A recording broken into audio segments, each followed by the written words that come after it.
Oke, halo teman-teman semuanya.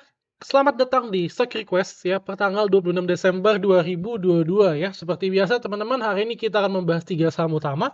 3 saham utama yang akan dibahas hari ini adalah saham Aces, yang kedua adalah saham BRIS, yang ketiga adalah saham Indika Energi. Dan tentu saja dari ketiga saham ini, aku melihat salah satunya itu memiliki potensi yang memang cukup oke ya, yang bisa kita gunakan untuk trading dan juga mendulang cuan. Oke, tapi sebelumnya aku mau sedikit recap dulu ya. Jadi ini merupakan menu day trading yang ada di komunitas eksklusif Cuan Bareng Koko ya. Ini adalah performance minggu lalu ya. Overall kita hanya rugi di satu saham saja ya, dan kemudian ada satu saham yang kita jual di BP. Oke, kita ada cuan di MAPI, Aces, Enak, MMIX ya, PNLF, Slis, Hoki, ada Slis, kemudian ada juga di Pada, BRIS, dan Omet ya. Dan kemudian ada juga beberapa menu lainnya, dan ini Omet baru direkomendasikan Jumat kemarin dan kita sudah take profit hari ini ya teman-teman. Buat teman-teman yang mau join, mumpung lagi ada promo bundling ya, nanti linknya akan aku taruh di deskripsi yang ada di YouTube di bawah, oke? Langsung aja kita ke pembahasan market hari ini dulu. Dari IHSG kita ditutup menguat ya, plus 0,52% ke area 6315,81 ya. Overall hari ini masih ada net foreign sale yang lumayan, yaitu hampir di angka 200 miliar, dan kurang lebih ini adalah market mover kita hari ini. Secara sektoral tidak ada sektoral yang memang mostly menguat ya teman-teman. Selain itu juga tidak ada konglomerasi grup yang mostly menguat hingga saat ini. Jadi masih gerakan yang masih mix dan masih cenderung market itu lagi cenderung boring ya, alias membosankan. Di sisi lain kalau teman-teman lihat sektor teknologi juga masih tertekan ya, terutama juga bank digital ya. Jadi masih tertekan dan masih sulit ya untuk kita trading di kala market yang seperti ini. Oke. Langsung aja kita bahas ke pembahasan saham request teman-teman dari Instagram maupun dari free group Koko Cuan lagi. Oke, pertama kita akan bahas dulu dari Aces ya. Ini banyak juga teman-teman yang minta. Nah, untuk Aces, oke, secara tren mulai menarik ya, mulai ada sedikit perlawanan teman-teman.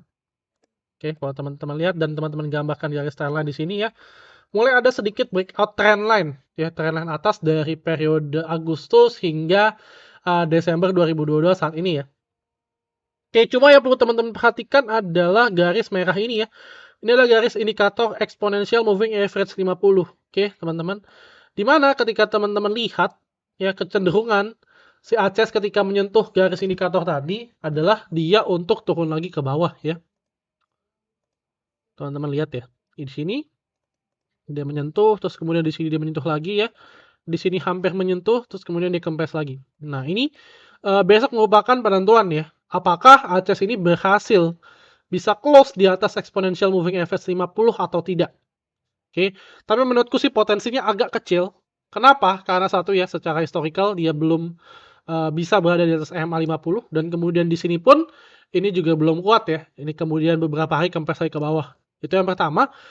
Yang kedua adalah secara stokastiknya di sini itu sudah mulai memasuki overbought ya, terutama garis biru. Jadi kalau yang aku lihat pribadi ya, viewku pribadi, kemungkinan besar dia akan koreksi dulu ya, dia akan koreksi mantul ke bawah dan kemudian dia akan membentuk base ya, kemungkinan besar ya. Akan membentuk seperti ini dan kurang lebih akan membentuk pattern yang namanya inverted head and shoulders. Oke, jadi kita bisa gambarkan. Ya, jadi either inverted atau dia double bottom juga bisa ya, jadi dia akan koreksi dulu. Nah, aku nggak tahu nih bottomnya akan seberapa lebar ya. Apakah dia akan berpotensi balik lagi ke 417 atau tidak, aku nggak tahu, tapi yang jelas potensi yang aku lihat adalah seperti itu. Jadi kesimpulannya kalau yang aku lihat sih, aku masih menunggu untuk wait for buy sih ya untuk si Aces ini. Oke. Jadi nanti plannya belum akan aku buat ya, kemungkinan besar bisa level stop loss bisa teman-teman put di sekitar sini ya, 430 teman-teman. Jadi ketika dia koreksi dan membentuk yang kedua ya, bottom yang kedua dia tidak boleh di bawah 430, karena kalau di bawah 430 itu sudah gerakannya sudah tidak terlalu bagus. Oke. Jadi teman-teman bisa spekulasi buy ketika memang di sini dia mulai membentuk base dan mulai membentuk candlestick reversal, atau teman-teman bisa buy on breakout ketika dia breakout dari 500 ya teman-teman ya, ketika dia breakout dari 500. Oke, itu untuk ES Hardware ya, secara broker summary ya, hari ini pun masih bagus dan selama 2 minggu ini sih so far aku lihat mulai oke ya. Mulai ada yang ngambil dari periode 19 Desember.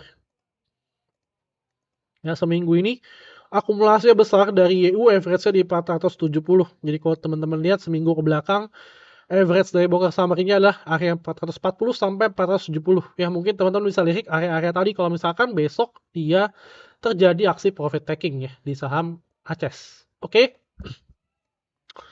Itu untuk ACES ya, jadi lebih ke wait for buy untuk saat ini. Terus kemudian yang kedua ada saham BRIS. Nah, untuk saham BRIS sendiri ini juga mulai menarik ya, teman-teman. Secara tren mulai ada perlawanan dan secara volume mulai ada peningkatan juga. Cuma memang ada dua hal yang menurutku harus menjadi perhatian. Yang pertama adalah secara trendline. Oke, secara trendline dia baru saja rejection dari trendline atasnya. Oke, itu yang pertama. Terus kemudian sebenarnya ada resisten terdekat yaitu di sekitar area sini ya. Resisten terdekat di sekitar area 1370 untuk si BRIS ini. Dan di sini juga ada area EMA 200 yang memang menjadi area sakral untuk si BRIS dan itu belum dijebol ya. Area EMA 200 itu di sekitar area 1440 sampai 1450. Oke. Jadi sebenarnya baru akan menarik kalau misalkan dia berhasil berada di atas area EMA 200. Ya. Kalau viewku pribadi untuk BRIS masih sama ya, kurang lebih masih wait for buy dulu ya. Kemungkinan besar berpotensi ya dia akan koreksi juga untuk membentuk kayak namanya right shoulders yang kedua ya. Dan kemudian kalau untuk BRIS sih lebih ke arah membentuk inverted head and shoulders ya, karena polanya sudah terlihat sekali. Ya. Jadi ketika dia membentuk seperti ini, teman-teman bisa lirik dan kemudian ketika breakout, teman-teman boleh coba untuk buy atau kalau misalkan ketika dia membentuk seperti ini ya dan kemudian ada ciri-ciri menarik seperti akumulasi ya, teman-teman bisa coba spekulasi buy sebelum dia breakout, itu juga boleh. Oke, level stop loss teman-teman bisa put di sekitar area 1200 ya, atau bisa di sini juga ya sebagai batas akhir di sekitar 1160 ya. Di bawah 1170 lah. Ya di bawah 1170 dan area resistance ya bisa teman-teman put di sekitar sini ya, area EMA 200-nya atau di sekitar 1440 sampai 1450, teman-teman. Oke. Jadi untuk BRIS itu ya, kalau misalkan kita coba kalkulasikan harga sekarang 310, oke. Level support di 1160 ya. Reward di 1440. Oke. Jadi sebenarnya kalau di harga sekarang menurutku sih masih lebih besar risknya dibandingkan reward, jadi better kita wait and see dulu gitu. Oke. Yang ketiga ada saham Indica Energy. Nah, Indica Energy secara tren itu sudah mulai berubah ya. Secara EMA juga udah mulai dead cross ya. EMA 20 mulai crossing di bawah EMA 50. Cuma menarik adalah menurutku ya untuk Indica sendiri ini sudah ada tanda-tanda dia menuju area EMA 200 dan menurutku area EMA 200 ini merupakan area support yang kuat untuk Indica Energy sendiri ya. Kalau teman-teman lihat ini sudah dua kali diuji. Oke, yang pertama adalah di sini ya. Dia berada di area sana sebentar terus kemudian naik tinggi. Kemudian yang kedua di sini ya. Kedua dan ketiga ya. Kemudian ini yang keempat dan sekarang berarti on the way untuk menguji yang kelima nih. Ya, apakah dia berhasil survive di atas area EMA 200 atau tidak? Ya, cuma yang membedakan adalah satu dari sisi exponential moving average itu sudah mulai dead cross ya, 20 mulai berada di bawah EMA 50. Yang kedua adalah secara harga ya, secara price action ini ya masih ketahan belum sanggup berada di atas area EMA 50 ya. That's why menurutku sih mungkin akan mantul, cuma mantulnya itu gak akan kencang untuk saat ini. Oke. Area EMA 200 itu di angka 2700 ya. Dan untuk level swing low akhir itu di sekitar 2650. Jadi kalau teman-teman mau cicil beli dari saat ini sih menurutku ya fine-fine aja. Broker summary seminggu terakhir mulai menuju ke arah akumulasi ya. Ya kalau teman-teman lihat KZYUAK di total-total itu melebihi dari CCPD dan MK ya. Jadi menurutku mulai ada, ya sedikit menarik lah ya. Mungkin akan ada pantulan, cuma pantulannya nggak akan kencang. Jadi mungkin momentum yang diberikan itu cuma sekitar one day trade aja. Gitu, oke. Kita akan coba buat trading plan-nya untuk Indica Energy. 70,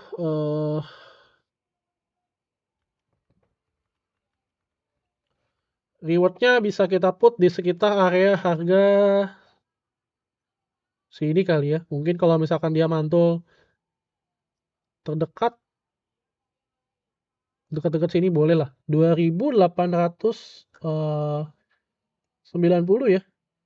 Hampir 2900. Atau kalau misalkan teman-teman mau lebih sedikit pesimis, itu mungkin bisa put di sekitar 2840.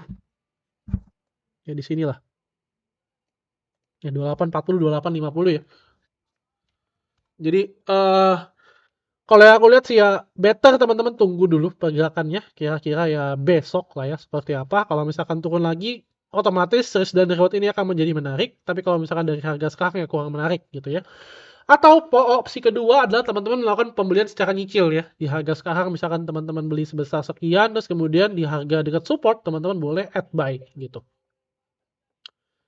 Oke, jadi itu ya plannya untuk Indi, Aces dan juga Breeze. Overall sih lebih ke arah wait for buy karena posisinya sekarang sedang berada di tengah-tengah. Ya untuk Aces dan Breeze sedang di area resisten, dan untuk Indi sedikit lagi menuju ke area best buy untuk saat ini supaya rewardnya lebih besar dibandingkan risk. Oke teman-teman semuanya. Untuk teman-teman yang memang mau request saham yang menarik untuk dibahas, ya kita akan bahas setiap 3 saham setiap hari Senin, Rabu, dan Jumat. Teman-teman bisa klik link yang ada di Telegram, atau teman-teman bisa reply storyku di @kokocuan lagi. Setiap Senin, Rabu, dan Jumat jam 3 sore ya, akan aku publish story-nya, dan kita akan membahas 3 saham setiap hari 3 hari tadi, dan aku akan cek kira-kira di antara 3 ini mana nih yang paling menarik. Oke. Paling gitu aja teman-teman terkait review saham hari ini. Terkait stock request kali ini ya teman-teman. Kembali lagi disclaimer bahwa semua analisa yang aku jabarkan di sini merupakan opiniku pribadi, dan sebagai seorang analis bisa saja subjektif dalam melakukan analisa saham. Dan yang terakhir, bagi teman-teman yang memanfaatkan promo bundling ya, ebook dan juga komunitas eksklusif Cuan Bareng Koko. Jadi komunitas eksklusif itu mostly adalah memang kita memberikan saham rekomendasi untuk trading. Terakhir kita untung besar di saham NICL. Ya, kita beli di sekitar area sini 125, dan kita sempat TP di sekitar 140 sampai 160. Oke. Dan kemudian juga kita dapat cuan luber dari saham CBUT ya. Dari kita akumulasi di 650 dan udah TP dari area 1400 sampai 1600. Jadi buat teman-teman yang memang mau join, silahkan ya, tenang aja, kita akan bantu guide teman-teman dalam bentuk review video setiap harinya, jadi teman-teman nggak perlu khawatir. Oke, nanti linknya akan kuput di kolom deskripsi ada di YouTube ya.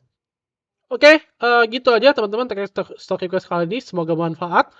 Jangan lupa untuk di like dan juga di subscribe supaya aku makin semangat bikin video stock request lainnya. Thank you teman-teman semuanya, and see you in the next video guys. Bye-bye.